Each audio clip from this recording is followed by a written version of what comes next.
Chapter 134. It's been more than a minute. Captain, that's the exact question I wanted you to ask. Klein nodded seriously. I feel even better.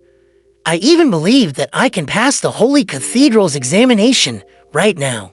It's a kind of feeling and confidence that can't be described with words. Realizing that his answer could be a little vague, he couldn't help but add, perhaps the name of a potion is really crucial. When I strictly followed the seer principles that I derived and acted as a fortune teller, everything became perfect and easy.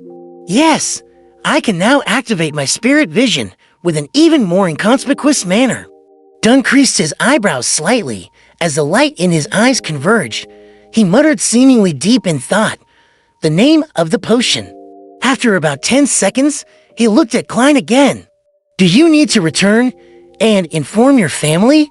Sunday is the second day after your duty at Chanis Gate. You're supposed to get some rest. Taking into consideration the fact that Elizabeth was a good friend of his sister, and that he had promised that the problem would be solved within a week, Klein answered without hesitation, we don't have to waste time. After we set off, just get the carriage to take a turn by Daffodil Street. All right, get Fry while I fill out the application form to get sealed artifact 30782 out. Dunn pointed at the break room diagonally opposite. Fry was a corpse collector, so he didn't possess the abundant energy of a sleepless. If he was free, he would take a nap. Filling in the application form yourself, approving it yourself, and collecting it yourself, Captain. Our management system is quite flawed, Klein lampooned silently before he retrieved his hat and exited Dunn's office to knock on the door diagonally opposite. After Klein knocked thrice, Fry opened the door and looked at Klein with undisguised puzzlement. What's the matter? Ash was taking a nap. His hair was messy and his shirt was untidy. His cold and gloomy temperament faded quite a bit. However, he still looks like a dead person that climbed out of his coffin. Klein hid his smile and answered seriously. There's a case that involves wraiths. The captain wishes for your assistance. Okay. Fry lifted his hand subconsciously to smooth out his messy hair, returning him to the cold person that kept the living at bay. After he dressed up, the two of them waited by the sofa in the reception hall. The surroundings warmed up after another 7 or 8 minutes, as though the area was being exposed to sunlight. Immediately following that, they saw Dunn Smith walk through the partition, while he held in his hand an ancient badge about half the size of a palm. The badge had a dark gold luster and was engraved with the symbolic signs of the sun and lines that extended to the edge. It was the sealed artifact 30782 from the Intis Republic, originally named the Mutated Sun Sacred Emblem.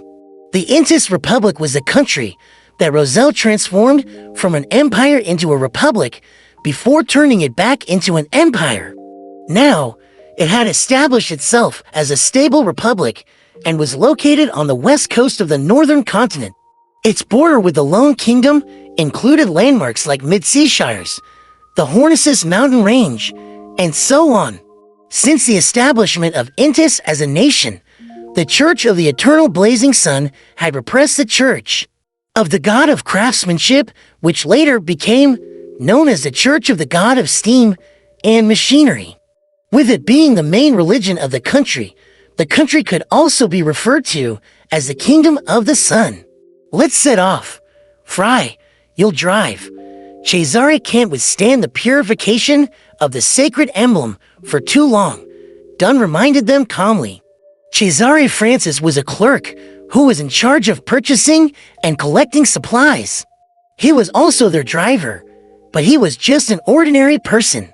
He couldn't stay more than an hour within a 15-meter range of sealed artifact 30782. The journey from Zoutland Street to Lamood Town, according to Klein's understanding, would require at least 2.5 hours. That didn't include the time to detour to Daffodil Street. All right, Fry didn't object, but checked if he had his personal items with him. When the rays of the setting sun parked at the pinnacle of the town's cathedral. The Nighthawk's carriage finally arrived at Lamu Town. The town was located at the northwest edge of Tingen. Many buildings still had the unique characteristics of the era before the age of steam. There were nearly zero factories, and the nearby villages engaged in commercial trading. After they stopped the carriage, Dung looked at the hair salon opposite and said, "I asked one of the locals earlier. It only requires a 15-minute walk from here to the castle ruins on the mountain. It said that it belonged to a feudal lord who ruled during the Fourth Epoch. However, no one knows what happened after that. Of course, their description is merely a local myth. Yes, let's go over now and deal with that wraith before the sky turns dark. Then, we can take turns to watch over 30782 and keep it away from commoners." From the moment Dun retrieved the mutated sun's sacred emblem, 3 hours had already passed. It was getting closer and closer to a Beyonder's limits. In no time, they would have to part ways and give each other time to recover. "Okay," Fry gave a succinct reply. "I have no problem about that." Klein touched the slumber charms and requiem charms in his pocket. The 3 Nighthawks and thin black windbreakers walked through the street in the town and headed toward the mountain when they reached a fork in the road. Along the way, the road was overgrown with weeds and clustered with shrubs, but it was still spacious enough to let the carriages pass side by side. It wasn't long until they saw a collapsed outer wall of an ancient castle.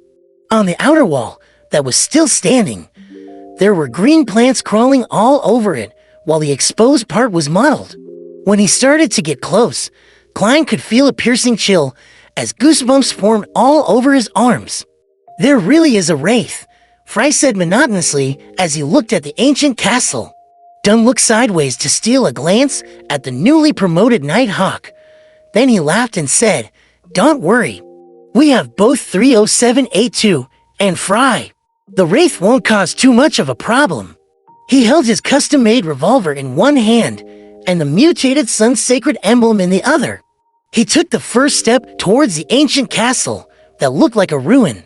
Klein followed closely behind and prepared to pull the trigger at any time, swing his cane, or use his charms. Whoosh, whoosh, whoosh. Wyndon was less than 5 meters away from the ancient castle, where a broken horse stable, water well, and other fixtures were reflected in Klein's eyes. A cold breeze howled in a way that could only be described as sad and shrill. It seemed to be rejecting the uninvited guests. The 3 Nighthawks didn't stop. The warm and pure feeling gradually dispersed the chill and conquered the front of the ancient castle. They scaled the pile of rocks, passing through the collapsed outer wall, before slowly entering the castle, which had lost its main entrance and was filled with broken tiles. The hall of the ancient castle was full of collapsed stone pillars and was covered with moss. It was spacious, but the windows were narrow and placed high on the walls. Hence, the lighting was poor. It looked dim and gloomy inside. That's also a trait of buildings from the end of the Fourth Epoch and the beginning of the Fifth Epoch. Klein, who was a historian, instinctively made a judgment and activated his spirit vision. Just then, an illusory yet piercing roar suddenly burst out. Suddenly, from out of nowhere, a thick cloud of black fog filled the air, resisting the infiltration of warmth and purity. A tall figure suddenly surfaced amidst the black fog. He wore full body, black armor, and carried a broadsword that a commoner would have found difficult to lift. The wraith looked identical to the one Klein saw in Elizabeth's dream. Two flame-like balls of red light shone through the gap of his helmet, appearing cold, but they were staring at the 3 Nighthawks angrily. "You have disturbed my slumber. You will have to pay with your flesh and blood." He suddenly launched himself forward and instantly shortened the distance to Dun. He suddenly slashed downwards with his broadsword. Dun retreated swiftly and lifted his hand to fire his revolver. Clang, the silver demon hunting bullet didn't manage to penetrate the illusory black armor, and only produced a crisp but unrealistic sound. Klein and Fry retreated to the side simultaneously. One held a gun in one hand and aimed at the two balls of fire that took the place of the black-armored knight's eyes before pulling the trigger. The other Nighthawk transformed his eyes into a tranquil grayish-white and focused on the wraith. The black-armored knight roared in anger again. He took another huge stride towards Dunn and swung the broadsword horizontally. Bam! The broadsword didn't hurt Dunn, but it knocked him away, causing him to land heavily by the side of the door. It left him spewing a mouthful of fresh blood. With a loud thud, 3078 dropped on the ground. Since it was wearing a metal boot, the wraith eagerly kicked with its right leg and sent the dangerous badge out the ancient castle's door. It was a distance beyond 15 meters from it. Klein, who had managed to shoot the wraith successfully, became nervous and puzzled when he saw that scene. It was as though he was overlooking the transformation before his eyes from a calm and rational position. Bang fired another bullet. The silver demon hunting bullet hit the wraith's helmet and produced sparks. But there was no obvious damage. Right gauntlet, Fry shouted. He was always cold and gloomy, but now his tone was filled with anxiety. No sooner had he finished talking, he lifted his revolver as well and aimed at the wraith's right metal gauntlet. Bang! Bang! Klein shot subconsciously according to Fry's instruction, firing silver demon hunting bullets almost simultaneously with him. This time, the wraith didn't block it with his armor, but raised his broadsword and struck the two bullets away. Bam! He took a stride and charged at Klein, colliding with him directly. As Klein flew out, he saw his chest cave in, saw himself spitting blood, but he didn't feel uncomfortable, not one bit. He suddenly snapped out of his daze, fell on the ground, rolled about, and screamed. Suddenly, the ancient castle, the wraith, the collapsed pillars, and the moss floor shattered eerily. Everything returned to black fog in the air, just like when the black-armored knight first appeared. The only difference was that Dunn held both his fists tightly, bowed slightly, and his gray eyes were dark and deep. As expected, everything was just a dream. Captain pulled the wraith, Fry, and I into his dream at the same time. But I'm special, and I can remain clear-headed, and rational Klein realized that he was still standing 2 meters away to Dunn's right. He hadn't vomited any blood or screamed. Just then, Dunn stood up straight and looked at the wraith that was going to slash with his sword. He calmly said, "It's been more than a minute." The wraith was stunned and let out a shrill cry. Its body started producing black steam, as though it had just received its death sentence.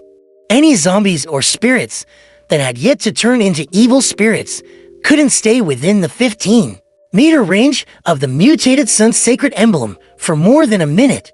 Holy shit, Captain, you're so cool. Klein looked at the scene from the side and nearly let out a cheer. Dunn had used his dream ability not to attack the wraith on his own turf, but merely to drag out the time. In the warm and pure feeling, the black steam evaporated quickly and the chill dispersed gradually. In no time, the night became transparent and blended into the void. Clang, a black gauntlet fell to the ground, its surface covered with white frost. Klein was about to ask for the captain's go-ahead to pick up the drop, but when he looked over, his spirituality was suddenly disturbed. Somewhere near the stairs that separated the hall and the dining hall, there was an intense yet illusory misery and uncleanliness summoning him.